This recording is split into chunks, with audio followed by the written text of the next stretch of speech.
Muito bom dia, agronegócio. Quarta-feira, dia 24 de agosto de 2022, 8 horas 55 minutos pelo horário oficial de Brasília. Estamos no ar com a nossa abertura de mercado pelas nossas redes sociais, aqui no Notícias Agrícolas, Instagram, Facebook, YouTube, tudo com o canal aberto para que vocês sejam sempre os produtores rurais mais bem informados deste país, tá certo?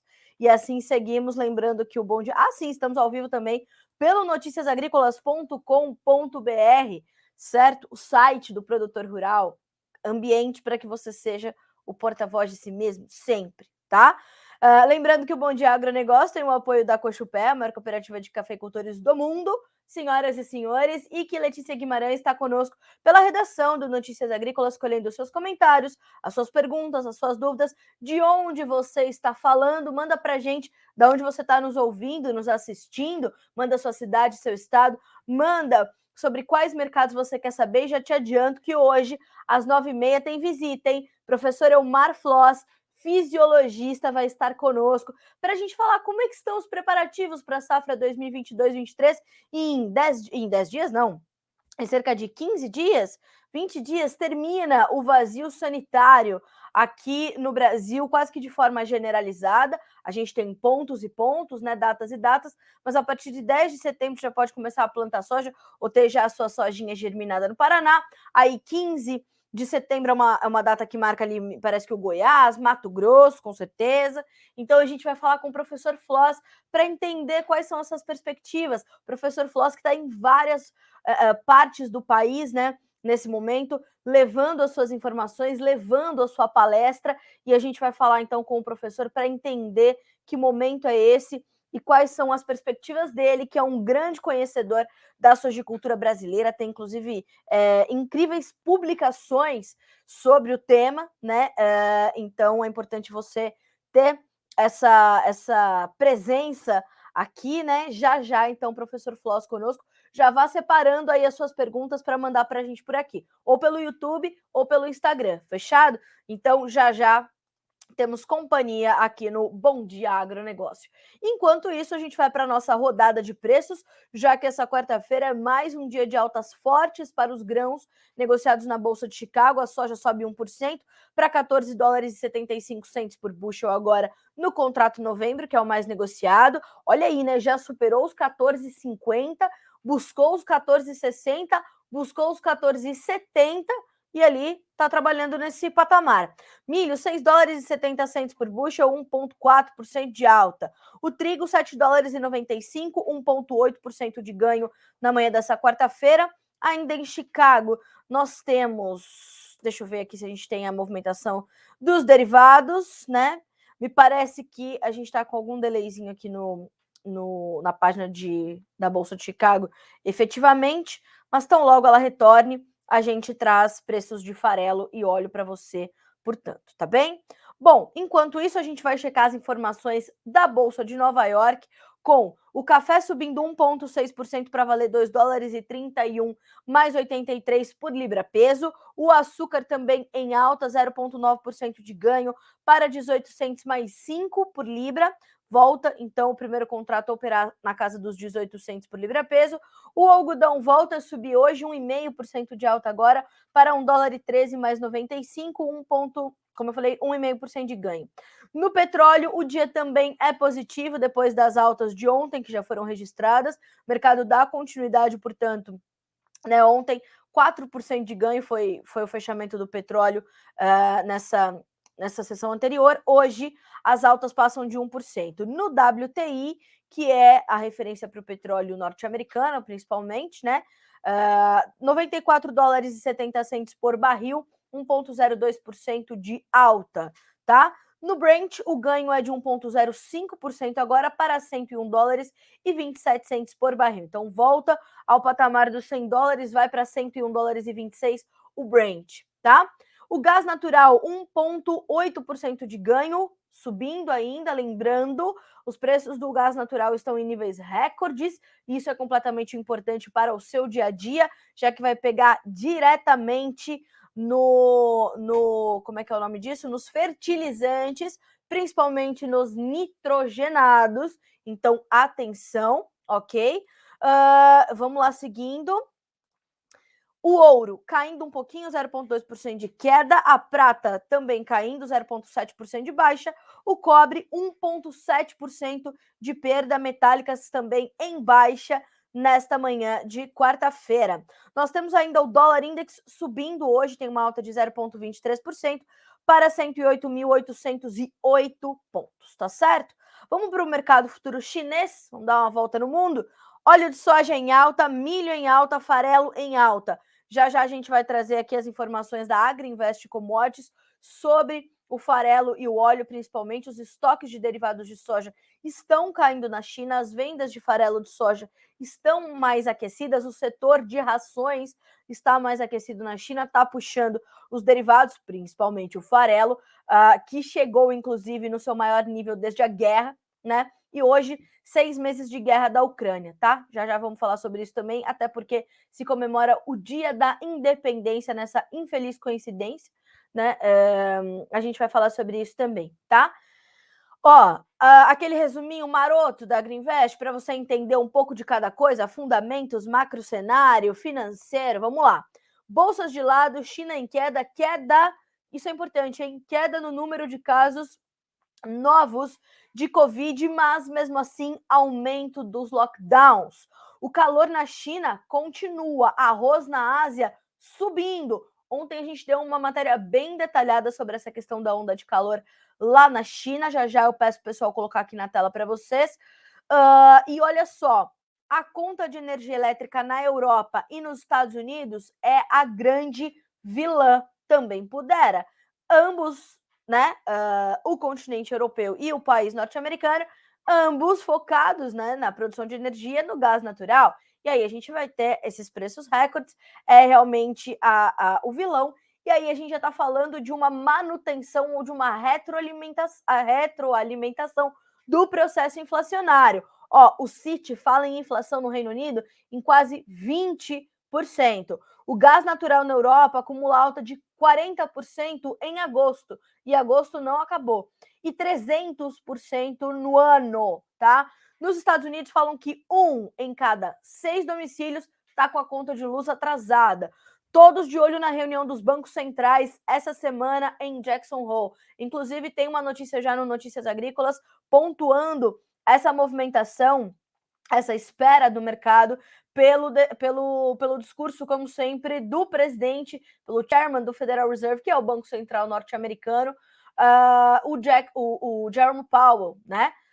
Então a gente tem esses olhos voltados do financeiro hoje, um pouco mais cauteloso, um pouco mais na defensiva, justamente à espera destas informações, tá bem? Bom, seguindo por aqui, quero trazer, né, essa continuidade do resumo da Agriinvest. Vamos lá. A sincronia de aperto monetário é o maior medo dos investidores. Os títulos soberanos da Europa estão perdendo valor, rendimentos subindo. As eleições na Itália entrarão no radar. O cenário de uma recessão mais profunda continua em jogo. Então, a recessão continua esperando na porta, já bateu na porta, já tocou a campainha. Já já esses países vão ter que abrir a porta para a recessão e o mercado vai ter que absorver toda essa informação, tá? A OPEP+, ou seja, a Organização dos Países Produtores e Exportadores de Petróleo, fala em cortes de produção. Será que vai dar para cortar? A demanda está voltando a crescer. Será que vai dar para cortar? Vamos ficar de olho. Antes da gente dar sequência às notícias, eu quero aqui mandar um abraço para um time incrível que está me assistindo lá em Santo Ângelo. Presidente do Sindicato Rural de Santo Ângelo, que eu tive o prazer de conhecer quando eu estive no Rio Grande do Sul. Fiquei lá uma semana visitando milhares de lugares com a família Debaco, né, da Debaco Corretora. Eu fui recebida pelo Cláudio Duarte, que era presidente do Sindicato Rural à época. Não vou saber dizer se ele ainda é o presidente, mas acho que sim. Fui recebida no Sindicato Rural para a gente saber um pouco da realidade daquele momento. Então, um abraço enorme para a Rita e para o Marcelo, que estão na casa do Cláudio Duarte e da Carla Eizelli, nos assistindo aqui no Bom Dia Agronegócio, direto de Santo Ângelo, no Rio Grande do Sul. Um abraço para vocês, viu, amigos? Espero que tão logo seja possível eu possa voltar para fazer uma nova visita para vocês. Inclusive, fomos jantar em Santo Ângelo com eles, muito gentis, né? O povo gaúcho é de uma gentileza sem tamanho. E eu tenho um apreço muito grande por esse estado. Quem me acompanha aqui sabe que eu falo muito sobre eles, porque fui muito bem recebida nessa semana que eu fiquei lá. Rodei mais de 3 mil quilômetros com a Rita e com o Marcelo. E a gente realmente pôde coletar histórias incríveis, né? E pude aprender muito com eles e com todos esses amigos que visitamos, né? Então, um abraço para todos vocês, viu? Obrigada. Bom, seguimos por aqui, tá? Já vou passar aqui pelos nossos comentários. Volto a dizer, pessoal, 9h30, professor Floss vai estar conosco aqui no Bom Dia Agro. Vá mandando as suas perguntas, tá? Mande sobre o que você quer saber, os mercados que você precisa saber, mas mande também as suas dúvidas para o início da safra. Vai começar a safra 2022-23. Senhoras e senhores, estamos prestes a começar talvez a maior safra de grãos da história desse país e, claro, a soja ali na liderança, né? Temos um aumento previsto da área bastante importante, temos ainda uma condição bastante esperada para uma produtividade que vem pelo menos na média, e essa expectativa grande ela se dá justamente pela necessidade da gente entender qual vai ser a postura do produtor, né? O que ele comprou de insumos, qual o pacote tecnológico que ele vai colocar na sua terra esse ano, com custos de produção tão elevados, né? Então, tudo isso vai estar em pauta com o professor Floss já, em mais alguns minutinhos, tá certo? Bom, enquanto isso, vamos falar sobre o mercado de açúcar e de café, primeiramente aqui na nosso Bom Dia Agronegócio, depois a gente vai caminhando para os grãos para puxar a entrevista do professor Floss, tá? Bom, café subindo nessa quarta-feira, o setembro, 2 dólares e 34 mais 40 por libra, a alta agora é de 3,8%, dezembro, 2 dólares e 32 mais 15 por libra peso, 1,7% de ganho, o março, 2 dólares e 26 mais 10, 1,6% de alta. O maio, 2 dólares e 22 mais 35 por libra peso, uma alta de 1,3%, tá certo? Então a gente está nesse quadro. Bom, o café, senhoras e senhores, tem um quadro de fundamentos, eu vivo falando sobre isso, né? Muito forte.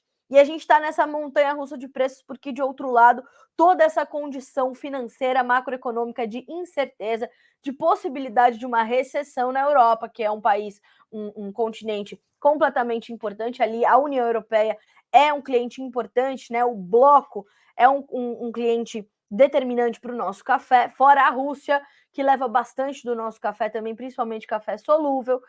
Todo esse quadro geopolítico, financeiro, macroeconômico desorganizado, incerto e nebuloso mantém esse movimento mais contido em todas as commodities, mas para o café não é diferente. Por isso que a gente vê quando sobe, sobe forte, quando cai, cai desesperadamente.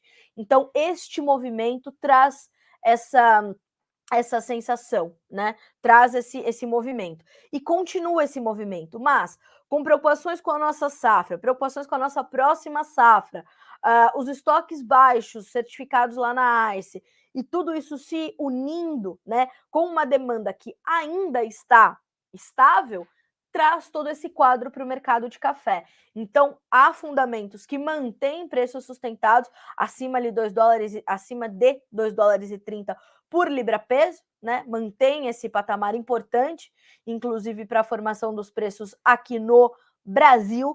A gente tem essa movimentação ainda para os preços do café. Inclusive, ontem a Virgínia esteve na FENEC, que é a Feira de Negócios. FENEC, é isso mesmo. Lá em Machado, Minas Gerais, para trazer esse cenário, e ela nos trouxe aqui essa feira da Copama, né?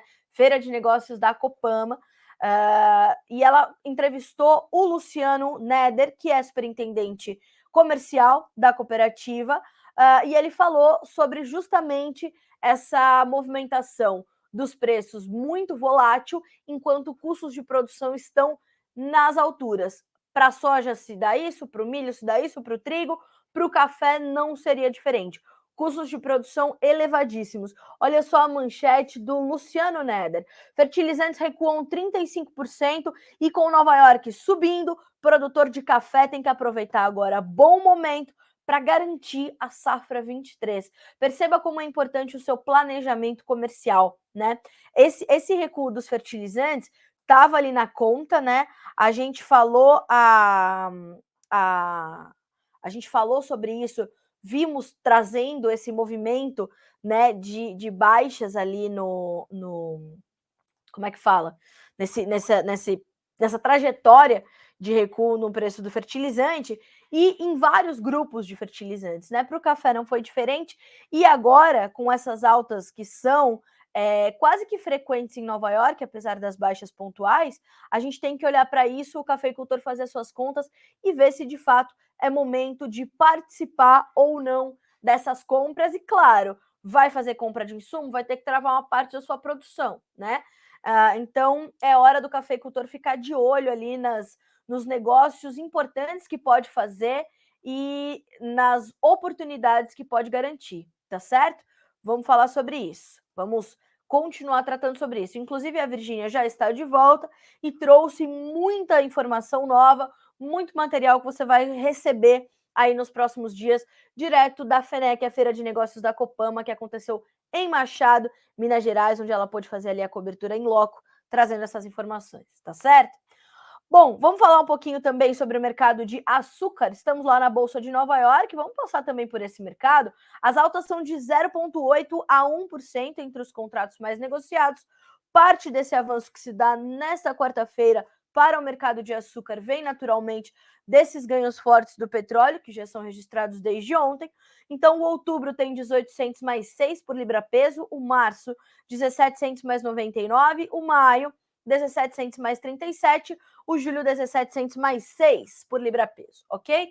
Então, temos ganhos aí importantes para o mercado do açúcar, como eu falei, parte disso se dá por conta desse avanço do petróleo. Mais do que isso, a gente tem um ajuste de posições natural também, depois de algumas baixas que o mercado registrou.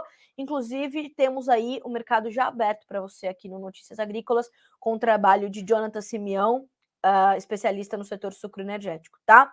Olha só o que diz o Jonatas. Depois de quedas recentes, o mercado do açúcar sente suporte de um movimento de ajuste de posições e acompanha a alta do petróleo no cenário internacional, já que são considerados esses cortes de produção, como se posicionou a OPEP recentemente. E recentemente também o secretário-geral da OPEP, ele falou o seguinte, ó, não acreditamos muito que essa demanda um pouco mais contida da China possa continuar impactando tão profundamente o mercado. Acho que o mercado já superou isso, palavras do secretário-geral da OPEP, e vamos ter que entender que estamos com ajustes bem apertados para uma retomada da demanda pós-picos mais graves da pandemia. Então, atenção, porque os preços podem subir.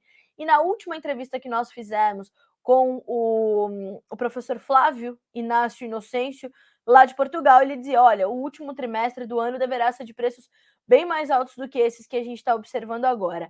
E, digo mais, Jonathan Simeão hoje tem atualização do mercado de petróleo, para você que nos acompanha por aqui, com informações de Pedro Cinzato. Eu estou só refrescando aqui a minha memória de onde é o analista de mercado, que eu não vou me lembrar nesse momento, tá? Estou buscando aqui para vocês. Só da onde ele vai falar e também o horário, né? Hoje a agenda está lotadíssima aqui nesse Notícias Agrícolas, hein? Muita informação para você. Pedro Cinzato, analista de petróleo e derivados da Stonex, tá? Às 11 horas ele fala conosco, toda quarta-feira tem mercado de petróleo para você ao vivo aqui com o Jonatas na bancada, te trazendo essas informações, tá certo? Seguimos por aqui, senhoras e senhores, falamos do açúcar, falamos também do café e vou passar pelo algodão, porque essas altas no petróleo ajudam a puxar os preços do algodão, fora fundamentos que também são completamente importantes para esse mercado agora. Eu estou falando de estoques nos Estados Unidos que podem ser os menores desde a safra de 1924, 1925, tá?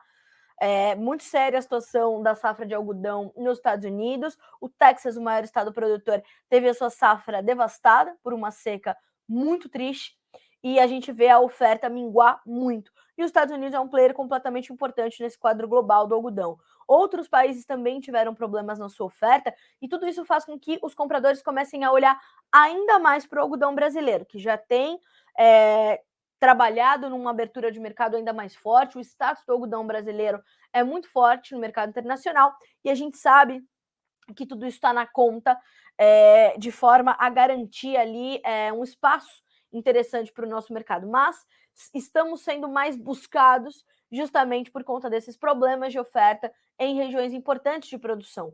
Índia, né, com problemas sérios de clima. Toda a Ásia está passando ali por uma onda de calor muito severa, né? Depois de já ter sofrido com inundações, a Índia.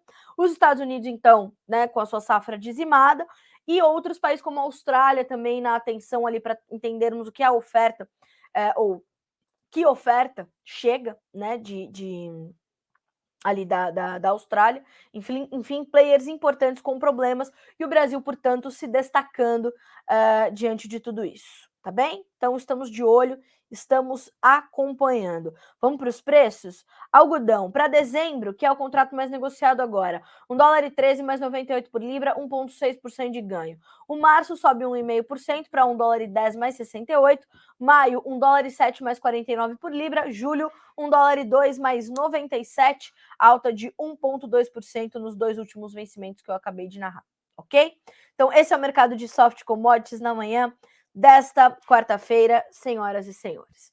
Bom, vamos dar uma olhadinha nos grãos negociados lá na Bolsa de Chicago. Ontem o milho explodiu, fechou com mais de 4% de alta na Bolsa de Chicago, subiu forte na B3 e hoje dá continuidade ao seu movimento de alta.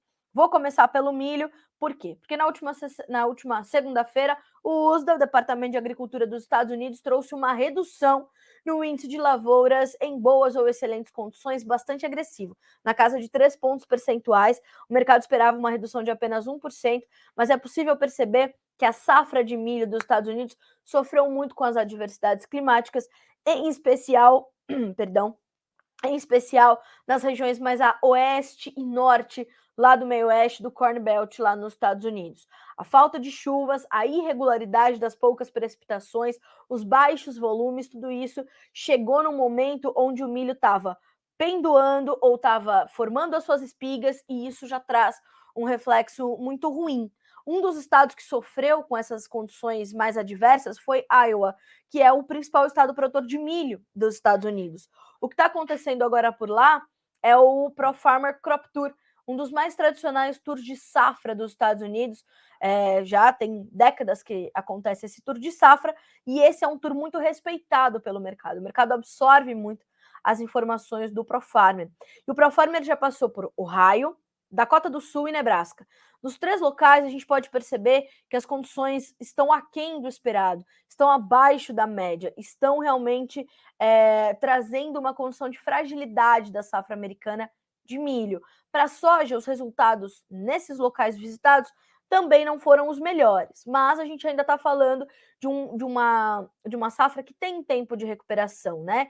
E as chuvas que chegam nos Estados Unidos, elas são interessantes nesse momento, principalmente para essas regiões. Mas como eu volto a dizer, elas chegam tarde para o milho, né? Para a soja ainda dá tempo, mas para o milho elas chegam tarde. E ao chegarem tarde, a gente começa a sentir esse reflexo do mercado já para uma perda na produtividade, no potencial da safra americana. Não bastando o que se registra nos Estados Unidos, a gente tem que registrar também o que acontece na Europa e na China. A MARS, que é uma espécie de monitoramento ali da União Europeia, né, para a produção de grãos, para a produção agrícola de uma forma geral, é uma espécie de USDA para a União Europeia. Ela traz também uma redução no potencial da safra de milho da União Europeia, né? A gente está falando ali de perto de 55 milhões de toneladas, estava se falando em 60 milhões, enfim, deve ter uma redução na produção europeia de milho, deve ter uma redução na produção chinesa de milho. Por quê? Porque nós temos ali essa onda de calor sobre a Europa, sobre a China, sobre a Ásia de uma forma geral. A seca na China é uma das piores das últimas décadas. A gente está falando de regiões de milho, de arroz, de trigo, de sorgo, principalmente arroz e milho nesse momento, ali próximas do chamado Rio Amarelo, que é um rio que leva muita água para irrigação.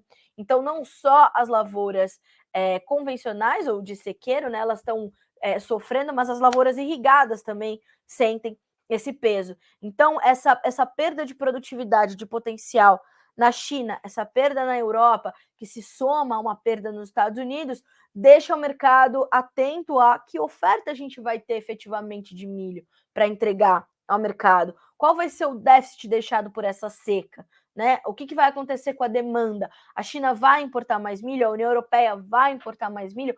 Vai buscar milho aonde? No Brasil? Nos Estados Unidos? Onde é que vai buscar esse milho? Na Argentina? Né? Então, o mercado está muito atento a essas perdas de potencial das safras que estão acontecendo no hemisfério norte e com a chegada da safrinha brasileira ao mercado. Então, a gente vê uma alta que se observa não só na Bolsa de Chicago, mas que se reflete também, naturalmente, para os preços futuros aqui no Brasil. Então, no milho, a gente tem altas na B3, a gente tem altas em diversas partes do globo, sofrendo agora com a produção de milho, e a gente vai atender, então, a tudo isso, observando todo esse quadro, tá? Enquanto eu falo aqui eu vou pedir para o Matheus colocar para vocês na tela essa notícia que fizemos ontem sobre a onda de calor lá na China, falando desse alcance, né, a áreas extensas de milho, de arroz, sofre também a pecuária, tá? A China tem o segundo maior rebanho bovino comercial, fica atrás apenas do Brasil, segundo nos informou ontem Lione Severo, diretor do Simconsult, que, aliás, é o convidado do episódio desta quarta-feira do Conversa de Cerca, segue o nosso especial China, e o Leones vai estar conosco, então, hoje às 15 horas, horário de Brasília, ao vivo e a cores, tá? Então, estamos de olho nessa situação, ok? Deixa eu ver se já está na sua tela. Já está na sua tela. Vou pedir para o Mateuzinho ir descendo para vocês verem as fotos. Essa primeira imagem dessa lama rachada é no Poyang, o maior lago de água doce da China, né? Então, lá no fundo, vocês estão vendo uma construção, né, um edifício bem clássico da arquitetura chinesa e toda essa seca aí sendo registrada. Descendo, a gente vai ter mais algumas imagens desse momento, né, que são imagens bastante típicas. Sim, esse mapa, deixa eu ver se é o mapa que está na tua tela. Vejam este vídeo, senhoras e senhores. Isso é agora, tá? Agosto de 2022 na China. Esse é um vídeo um tweet de uma jornalista internacional, mas é um vídeo produzido pela rede Al Jazeera. E vejam o leito dos rios, né, chineses completamente secos, drenados, não tem mais água na China. Crise energética e tudo que tem direito, com a seca como essa. Então, depois visitem essa notícia, tá, senhoras e senhores, para ver essas imagens com mais calma, com mais tranquilidade. Descendo, vocês vão ver esse mapa, ó. Estão vendo essa linha azul? É o Rio Amarelo, enorme, 6 quilômetros de extensão. É o maior rio da Ásia, é o terceiro maior rio do mundo. Me ensinou ontem Lione Severo, e a gente falou muito sobre isso, sobre essas altas temperaturas, mais de 40 graus, 45 graus. Então a China passa por momentos bastante severos, tá? Enfim, todas as informações estão ali detalhadas para que vocês acompanhem depois com mais calma essa notícia, vale a pena revisitá-la, tá bem? Bom, falamos de milho, então vamos checar os preços, né? São 9 horas e 24 minutos pelo horário oficial de Brasília. Milho na Bolsa de Chicago, setembro, 6 dólares e 69, dezembro, 6,64, março, 6 dólares e 68, maio, 6 dólares e 69. Os ganhos no milho variam de 7 a 9 pontos. Mercado também já aberto para você por Guilherme Dorigatti, tá? E vamos olhar a B3 também. Setembro, R$ 85,88 por saca, 0,7% de alta. Novembro, R$ 89,03, 1,2% de alta. Janeiro, R$ 92,40, 1,07% de ganho. E o março 23, R$ 95,19 por saca, tá? Mercado futuro brasileiro, essas são as cotações do milho agora na B3, ok?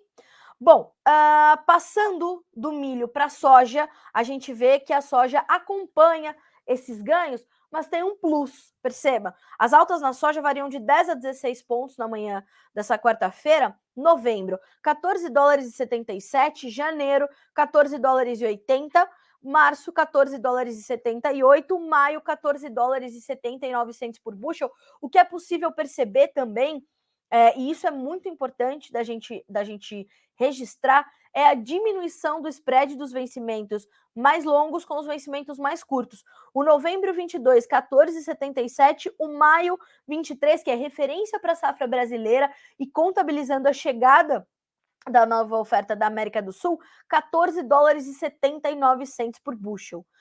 Carlinha, por que isso está acontecendo? Isso está acontecendo, senhoras e senhores, porque, a demanda dá sinais de melhora e, dois, a gente está preocupado com a oferta, né? Então, os Estados Unidos terão uma safra ok, né?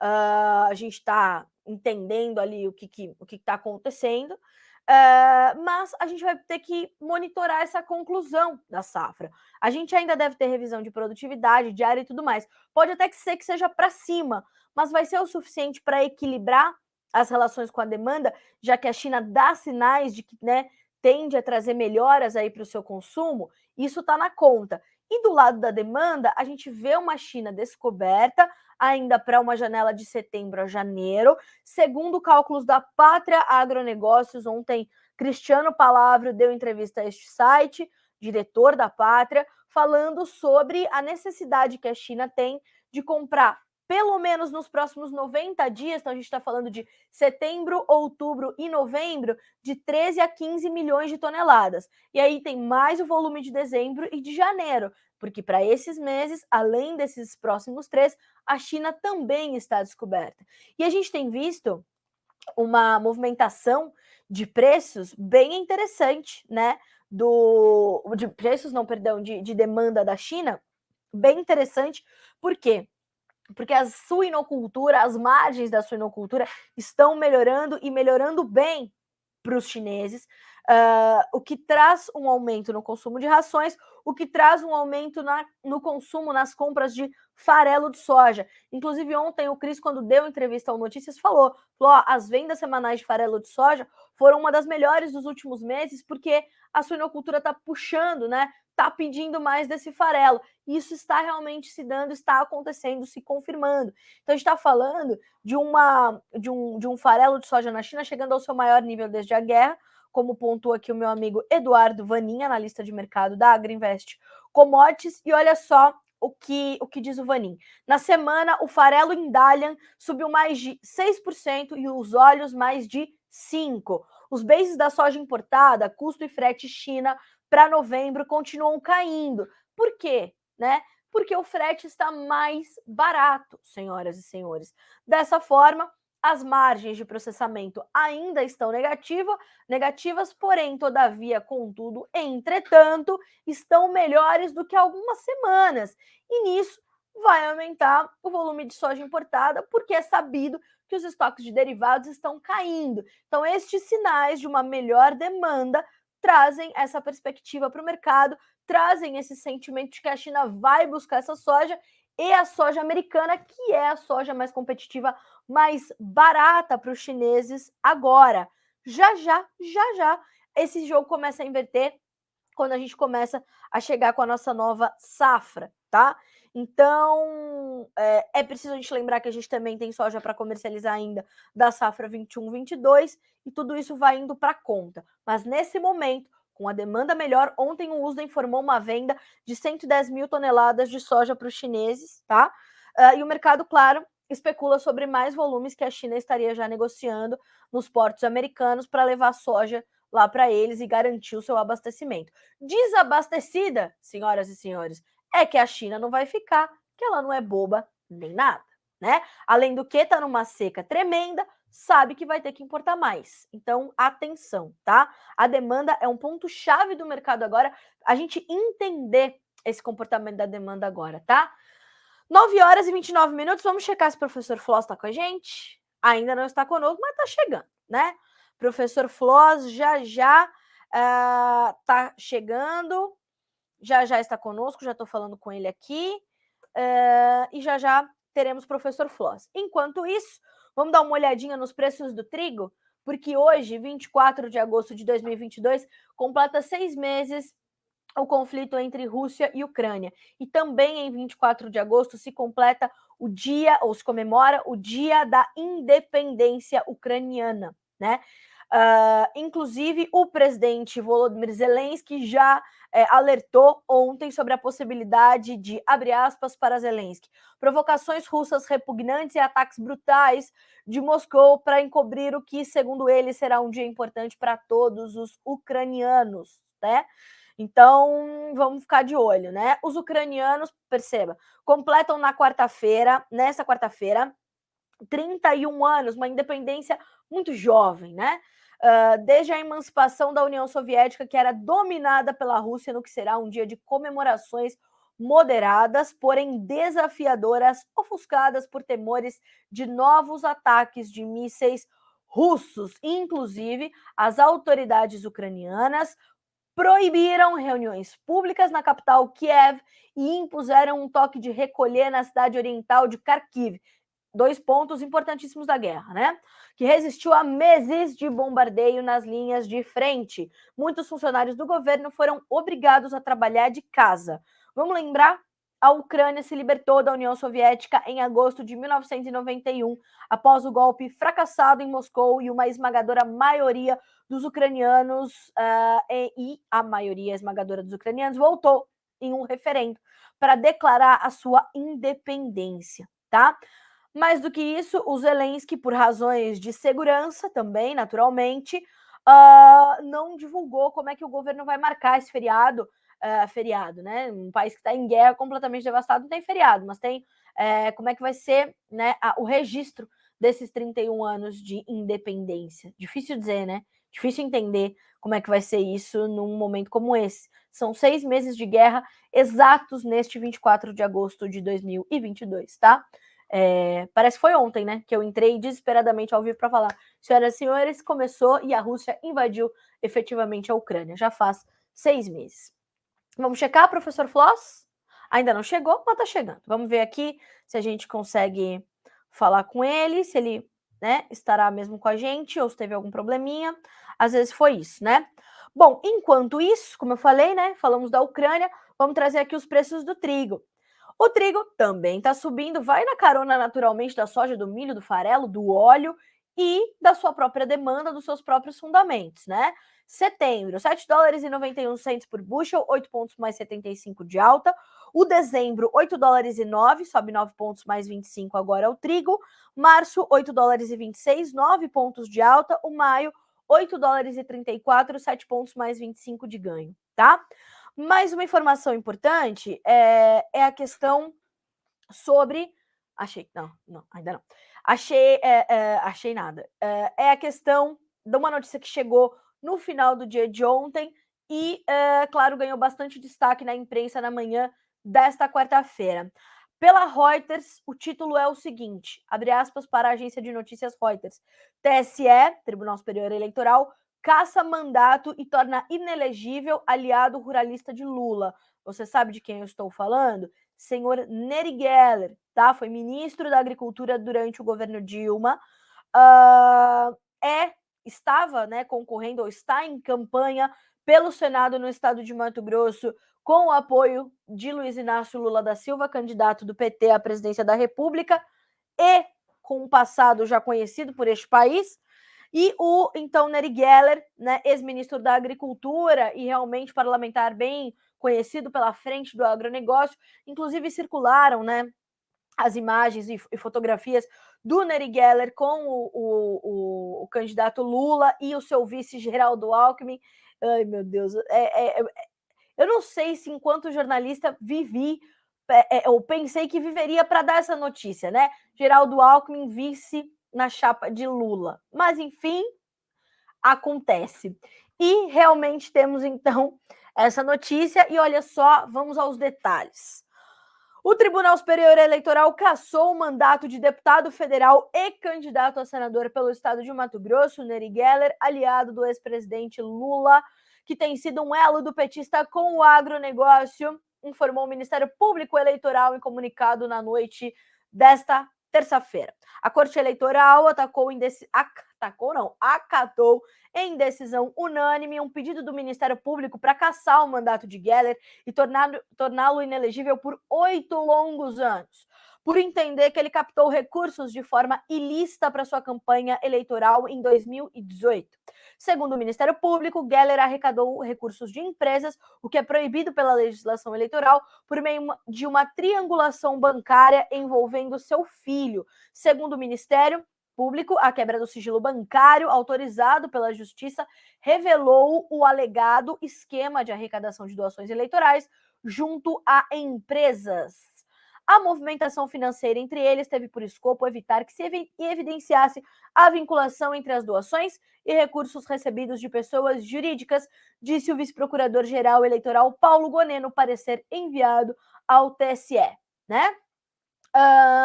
Em uma nota divulgada na conta do deputado no Twitter, a assessoria jurídica de Geller afirmou que vai recorrer, né? Que ele foi cassado de uma forma injusta e que a assessoria continuará a trabalhar no caso. Abre aspas para a nota do Nery Geller. O deputado federal Nery Geller foi cassado injustamente e prova irrefutável disso foi a decisão em cima de um pedido que sequer fazia parte dos autos. Geller foi condenado por ser produtor rural e, por natureza intrínseca, vender soja e milho. A partir da decisão do TSE, a assessoria jurídica do parlamentar continuará trabalhando pelos meios judiciais cabíveis ao caso. Ou seja, Nery Geller irá recorrer, né? Enfim, é isso, ok? Então, estamos de olho, tá? Estamos acompanhando.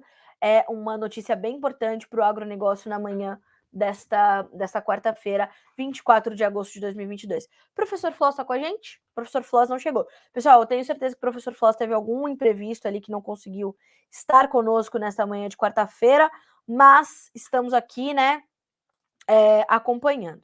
Bom, vamos a mais notícias que já... não, vamos ao mercado do boi gordo, perdão, já estava aqui passando por ele. Antes de trazer as informações aqui do mercado do boi, eu vou trazer para vocês os nossos comentários, né, nessa manhã de quarta-feira, para a gente dar uma olhadinha em quem está conosco, né, no Bom Dia Agronegócio deste 24 de agosto. Ó, o Odilon nos mandando bom dia, o pessoal do Direto na Fazenda. Carla Mendes, bom dia. Apreensão se os fundamentos altistas do milho irão repercutir no preço.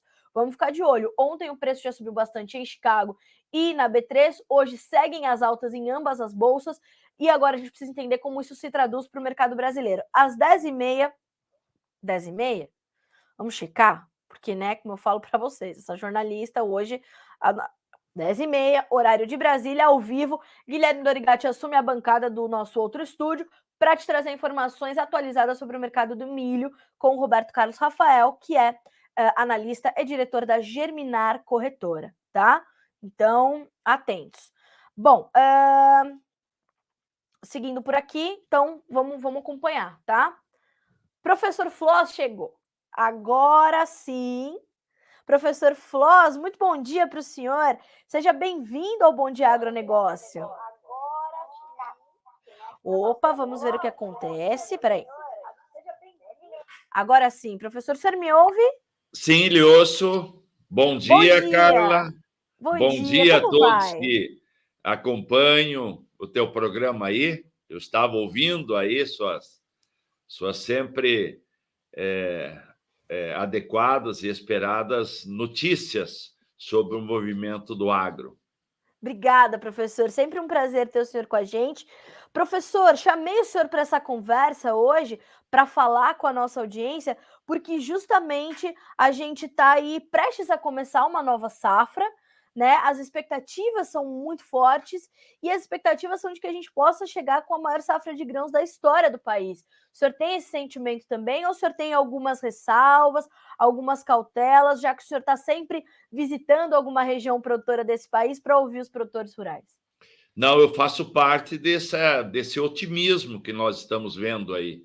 Pelas andanças aí, realmente os agricultores muito animados, apesar assim do maior custo de produção dessa safra, em função dos aumentos que houve no fertilizante, se bem que houve uma queda significativa nos preços, aquela previsão que talvez faltasse fertilizante, ela felizmente não se confirmou, mas a verdade ele comprou fertilizante por um preço mais alto do que está agora. Então, o custo de produção nessa safra, próxima safra de soja, como será também a de milho e de outras culturas, será maior em função disso aí.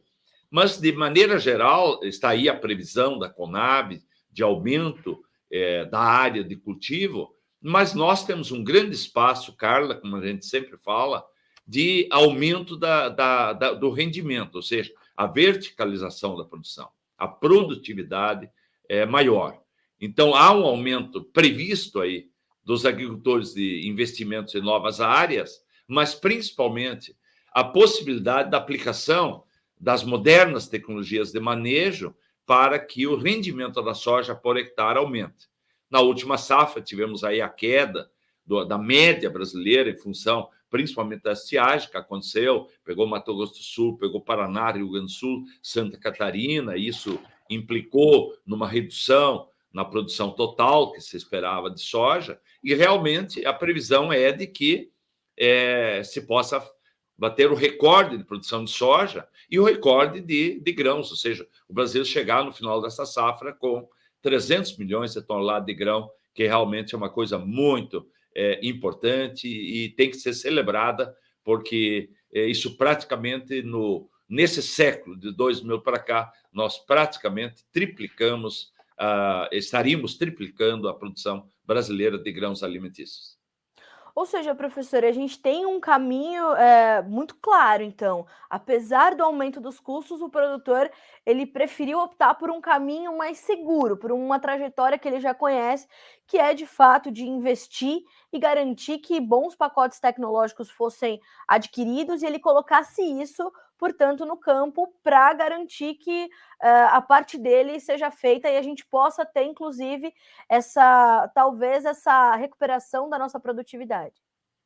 É verdade, é verdade. Nós temos genética boa, nós temos genética, ou seja, nós temos cultivares de alto potencial de rendimento e cada vez que novos cultivares são lançados, eles têm características agronômicas diferenciadas.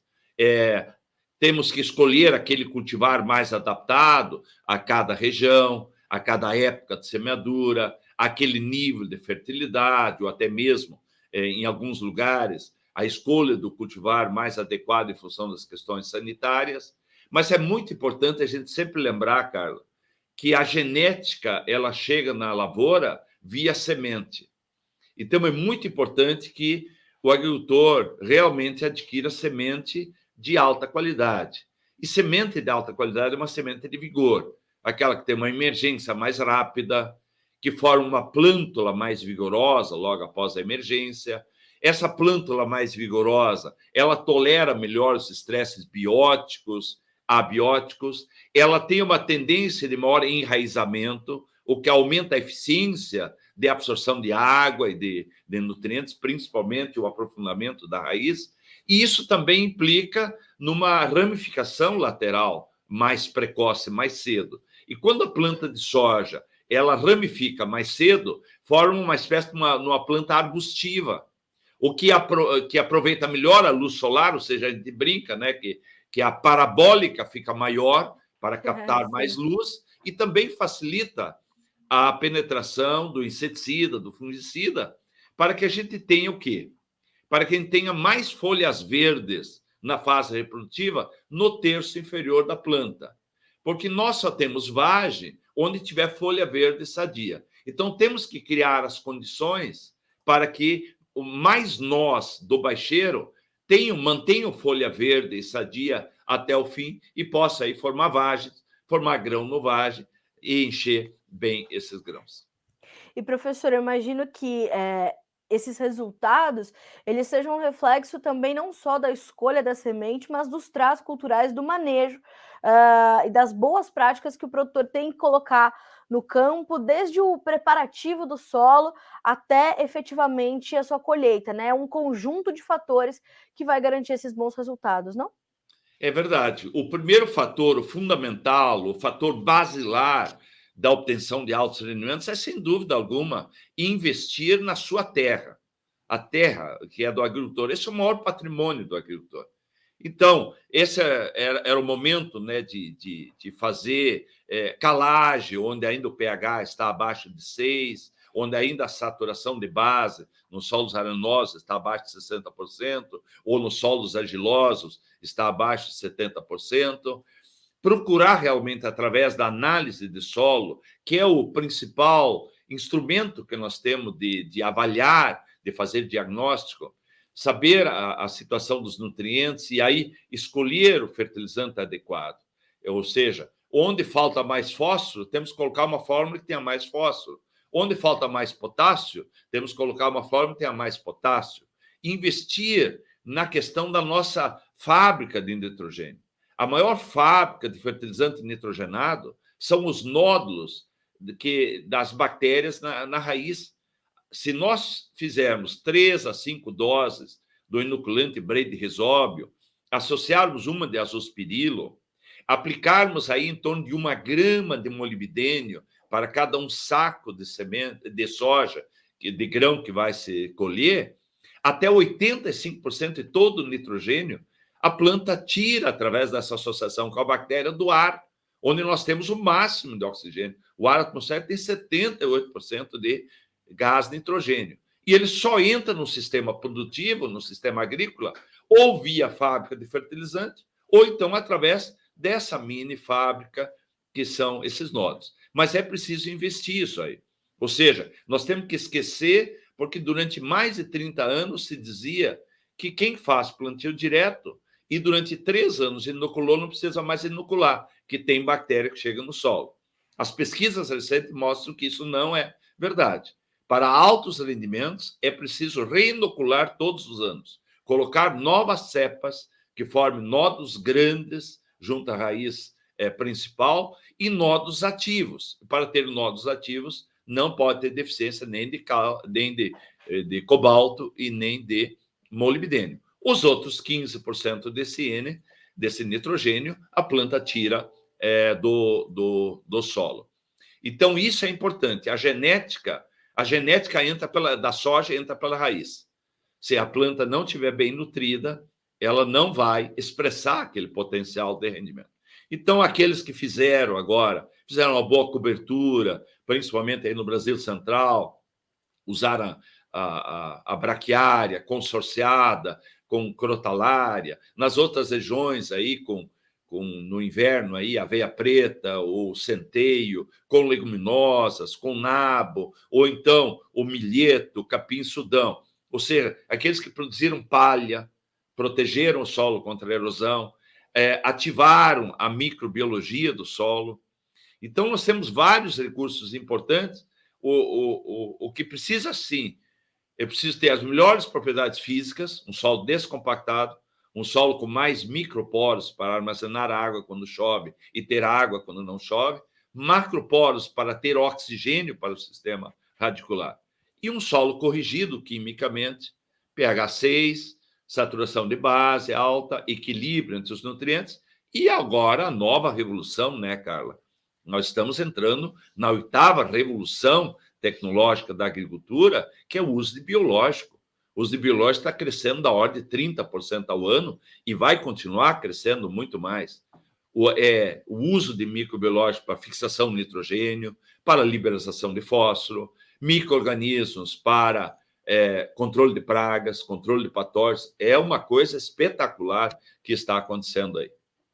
Professor, lhe preocupou quando a gente começou a falar sobre a possibilidade de um desabastecimento de fertilizantes, o produtor falando muito, foram debates e debates sobre quanto a gente ia trazer de adubação para a safra 22-23 diante dos altos custos de produção e tudo mais. Lhe preocupou esse movimento, essa insegurança sobre a oferta que depois foi normalizada, deu tudo certo, os fertilizantes estão aqui, tudo mais, estão caros, mas estão disponíveis, e mais do que isso, o senhor sabia que o produtor, caso ele tivesse que realmente reduzir as suas taxas de adubação, ele poderia compensar pelo menos parte disso com esses recursos todos que a gente tem hoje, inclusive com esse pré-plantio bem feito? Como é que o senhor olhou esse movimento todo e como é que o senhor está encarando isso agora? Evidentemente que, como todos, num primeiro momento, né, quem é que esperava dia 31 de dezembro de 2021 a gente fazendo planejamento e imaginasse que dali a 60 dias teríamos uma guerra de novo, né? E justamente entre dois países que são os grandes fornecedores de fertilizante. Então, claro, todo mundo ficou preocupado. Agora, Carla, eu acreditei realmente que aquela viagem do presidente Bolsonaro à Rússia, que foi muito criticada, inclusive por outros países ocidentais e tal, mas ela foi estratégica, ela foi importante. E logo em seguida foi a ex-ministra Tereza Cristina, e que aquilo viria mesmo. E eu me manifestava aí, inclusive, durante a Expo Direto aqui, que é o nosso grande encontro aqui do agronegócio do Sul, com quem eu falava, disse, olha, vamos ter calma, porque houve uma grande corrida ao fertilizante. E isso criou uma especulação. E não há dúvida que não há nenhum país onde o fertilizante subiu tanto como no Brasil. Então, isso não era tanto pela escassez, mas um pouco da especulação. Ou seja, aquela história, olha, se você não comprar, você vai ficar sem, compre, o preço foi lá em cima. Agora, há pouco mesmo, conversei com um diretor de uma cooperativa e ele me dizia, olha, a cooperativa foi ao mercado, comprou a ureia a R$6.000 a tonelada, e agora, como é que ela vai vender para o agricultor a 6 se o preço da ureia está 4.500? Exato. Então, realmente, depois, durante 2 dias e meio, a grande mídia, lamentavelmente, né, inventaram uma fake news que a Rússia não iria cumprir o que ela tinha acertado, até que o Kremlin, naquela sexta-feira, no meio da tarde, teve que vir do Kremlin dizer tudo que foi acertado será enviado, e nós tínhamos uma verdadeira fila de navios no oceano trazendo fertilizante ao Brasil, principalmente pelo Porto de Paranaguá e outros, o que de fato atendeu. Agora, Carla, vamos ao outro lado. O lado bom que a gente falava ali em fevereiro, dizia, ó, produtor, nesse momento o fertilizante está caro, pode haver a possibilidade de escassez, ela existia sim. Vamos ativar as nossas mini fábricas de fertilizantes. E o que a gente dizia principalmente aqui no Sul? A safra passada, a safra de soja, estava perdida. Não tinha o que mais fazer. Foi uma perda extraordinária, uma das piores estiagens que a minha geração viveu. Vamos agora plantar, enquanto está quente, um milheto, por exemplo. Esse milheto, ou um capim-sudão, ou nas outras regiões a braquiária é melhor ainda, porque essas plantas têm uma grande capacidade de absorver potássio em profundidade, onde nós temos muito. Nosso solo tem uma verdadeira mina de potássio em profundidade, só que esse potássio não está disponível. E essas plantas, elas são grandes extratoras, vêm para a parte aérea, você maneja, desseca, rola, roça esse material, e aí esse potássio é liberado, ou seja, uma mini fábrica. E os estudos de pesquisa mostram que um milheto aí, se tiver uns 90 dias de desenvolvimento, ele pode deixar 90 quilos de K2O. 90 quilos de K2O. Olha, isso é aproximadamente 140 quilos de cloreto de potássio, por exemplo. Você conssocia junto uma leguminosa, por exemplo, as crotalárias, o guandu, no clima quente, ela fixa nesse período aproximadamente, descontando que 50% se perde, uns outros 80, 90 quilos de N para a próxima cultura. E ainda mais agora com o uso de micro-organismos, por exemplo, os bacilos, que produzem enzimas no solo que liberam fósforo. Nós também temos muito fósforo no solo, mas esse fósforo está fixado, está ocluído, é indisponível. Aí libera. Ah, mas quanto dá isso? Ah, de 20 a 30 quilos de N. Opa! 20 quilos de N já é o equivalente a 100 quilos de superfosfato simples. Se for 30 quilos, já é equivalente a 150 quilos. E aí nós aumentamos essa disponibilidade. E a outra, mediante a análise de solo bem feita, fazer uma análise de solo, aí você vê aquelas áreas, aquelas zonas na sua propriedade, glebas, onde o teor de nutrientes estava bom, você construiu ao longo do tempo isso. Nesse caso, você poderia tranquilamente agora fazer uma lavoura fazendo uma adubação menor, ou seja, só colocando aquilo que é exportado com o grão. Agora, se eu não construir ao longo do tempo um perfil de solo quimicamente melhor, e o teor é médio, é baixo, é muito baixo, se eu reduzir o fertilizante, eu vou reduzir significativamente o rendimento. Tá certo. Professor, te preocupa a questão da gente estar numa possível iminência de um outro ano de laninha, né? Claro que a especulação é muito grande em torno disso. A gente Também. pode ter, né? Pode ter um outro ano de laninha. Professor, se isso se confirmar, a gente vai ter mais um ano de desafio e luta para o produtor brasileiro, principalmente ali da região sul, da região do Mato Piba com excesso de chuvas. Como é que o senhor está esperando isso e que orientação a gente pode dar para o produtor que está nessa expectativa? Bom, nós estamos ainda sob laninha, mas é um laninha fraco. Vocês vejam, inclusive, aqui no sul, a característica de laninha no sul é pouca chuva. E nós estamos tendo aí chuvas. Claro, tivemos agora alguns dias que realmente normalizou, mas os nossos trigos implantados não estão bem por o excesso de chuva que houve. Nós tivemos enchente já no início aí do inverno em algumas regiões aqui. Então, assim, ó, a gente tem que olhar as tendências. E os institutos meteorológicos, os melhores institutos meteorológicos do mundo, e eu gosto muito do NOAA, e assim, para mim, é o mais assertivo, porque nós sempre estamos falando em prognóstico. Nós estamos falando, não estamos falando em precisão, em certeza, estamos falando em prognóstico. E o que ele está mostrando? Há uma tendência de redução da probabilidade do laninha, e o que está avançando? O neutro. O que é o neutro? É quando a temperatura não está nem acima, muito acima da média, nem muito abaixo. E o ano neutro, bom, o ano neutro é um pouco instável. Eu posso ter, assim, numa semana, uma chuvarada muito alta e pode ficar 3 semanas sem chuva. Isso pode acontecer. Nós não temos nenhuma possibilidade de termos um verão agora com El Niño. Mas essa condição, essa tendência que está mostrando, poxa, até novembro temos ainda a laninha. Depois, praticamente, os 2 pontos quase se cruzam.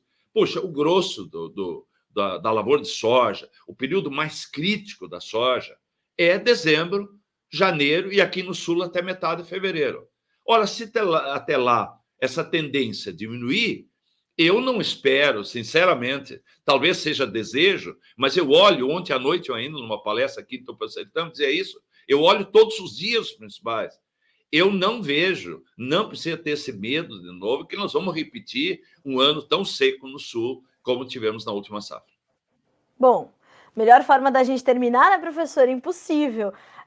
Gosto muito sempre de ter o senhor com a gente aqui no Notícias Agrícolas, o senhor com a sua serenidade, o seu carinho, a sua gentileza, né, e seu amor pelo campo são sempre engrandecedores para mim como jornalista e para a nossa audiência que pode receber todo esse conhecimento. Professor, um prazer receber o senhor aqui no Notícias Agrícolas. Sempre volte mais vezes, que a sua presença sempre aquece o nosso coração, viu? Obrigada mais uma vez, parabéns pelo seu trabalho e com certeza nessa safra que está só começando ainda vamos nos falar muitas vezes.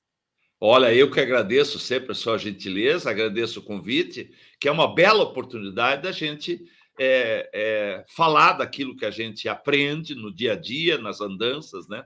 Porque, como eu sempre digo, Carlos, nós somos o que somos pela experiência que vivemos. Quanto mais experiência a gente mais conhecimentos vai adquirindo e estou sempre à sua disposição. Muito obrigado pelo carinho, um grande abraço a você e a todos aqueles que nos assistem. Muito obrigada, professor, que o senhor tenha um excelente resto de semana, bom trabalho para o senhor e para todo o time do INSEA. Obrigada mais uma vez. Até a próxima, professor. Um abraço. Um abraço, Carla. Até a próxima. Até a próxima. Senhoras e senhores, o grande professor Elmar Floss, professor Floss que é fisiologista, né, doutor Floss, que é fisiologista, um dos principais fisiologistas da América Latina, conhecido no mundo todo pela sua dedicação constante, né, ao agronegócio brasileiro, ao agronegócio global. Essa dedicação, ela se traduz em conhecimento compartilhado, né? E como disse o professor Floss, somos o resultado das experiências que vivemos, e aí está, então, essa aula do professor Floss, que traz essas boas perspectivas, portanto, para a gente começar a safra 22-23. Depois recupere essa entrevista e deixa ali, ó, na tua mesa de trabalho para você ouvir sempre que puder. Tudo aquilo que você pode fazer e tudo que está ao seu alcance para você garantir boas condições e bom perfil de solo, boas práticas culturais, boas práticas de manejo, tratos culturais adequados, respeitar o tempo dos processos, respeitar o tempo das coisas. Isso é completamente importante para que você possa avançar com a tua safra, tá? Aquilo que você pode controlar, controle. Desde a escolha de bons insumos, sementes de qualidade e tudo mais, até a garantia de que essas sementes serão colocadas no solo, respeitando as suas características, inclusive as características da onde você está, tá? Isso é muito importante para que as coisas fluam bem e para que você possa ter bons resultados, volto a dizer, dentro daquilo que você pode controlar. Sobre o clima, o professor Floss acredita que mesmo que a gente passe por um outro ano de laninha, não devemos repetir o cenário que tivemos para a safra 21-22, que teve uma condição muito ruim, né? A seca foi devastadora e a gente teve perdas bastante agressivas na nossa safra de grãos 21-22 e, na perspectiva do professor Floss, não repetiremos este quadro em 22-23, tá certo? Pessoal, para a gente finalizar, vamos trazer aqui as informações do boi gordo com as informações do aplicativo AgroBrasil. Olha só, o aplicativo teve poucas captações, ainda com preços baixos e escalas longas para o mercado pecuário. Para São Paulo, valores entre R$ 280 e R$ 290, 15,2 dias úteis para as escalas ainda mais alongadas do que as da última terça, tá? Mato Grosso, 275 a 280 reais por arroba, escalas em 6 dias úteis, um pouquinho mais ajustadas. Minas, ainda com escalas muito alongadas, 14 dias, e negócios sendo registrados entre 280 e 292 reais por arroba. Goiás, entre 265 e 285 reais, as escalas em 11 dias úteis no estado goiano. E o aplicativo AgroBrasil não registrou negócios com boi gordo para os demais estados, que são apurados ali pelo aplicativo, e as escalas também ainda estão mais contidas. No Mato Grosso do Sul, contidas não, alongadas. No Mato Grosso do Sul, as escalas estão em 10 dias e meio, tá? Lembrando, médias citadas aqui para pagamento à vista, livres de impostos. As escalas são apuradas junto às indústrias que fazem parte ali, que são acompanhadas pelo aplicativo. Se você ainda não baixou, inclusive, esse aplicativo, vá já para sua loja virtual para baixar o AgroBrasil, com Z de Zebu, tá certo? E pode seguir o @AgroBrasilApp para ficar por dentro de tudo que acontece no mercado pecuário, registrar os seus negócios e ter um termômetro muito mais fiel, muito mais próximo da realidade. Hoje, às 11h30, horário de Brasília, tem boletim ao vivo do mercado do boi gordo para você por aqui, tá certo? O Felipe Fabre, que é analista da Scott Consultoria, chega com informações fresquinhas junto do Alexander Horta para te atualizar sobre estas informações. A todos vocês que nos mandaram mensagens pelo YouTube e também pelo Instagram, muito obrigada pela gentileza. Aquilo que eu não consegui responder hoje, certamente respondo a vocês nesta próxima edição. Amanhã, quinta-feira, estamos juntos e assim seguimos até terminar a semana. Fechado? Boa quarta-feira para você, bons negócios, bom trabalho. Até amanhã.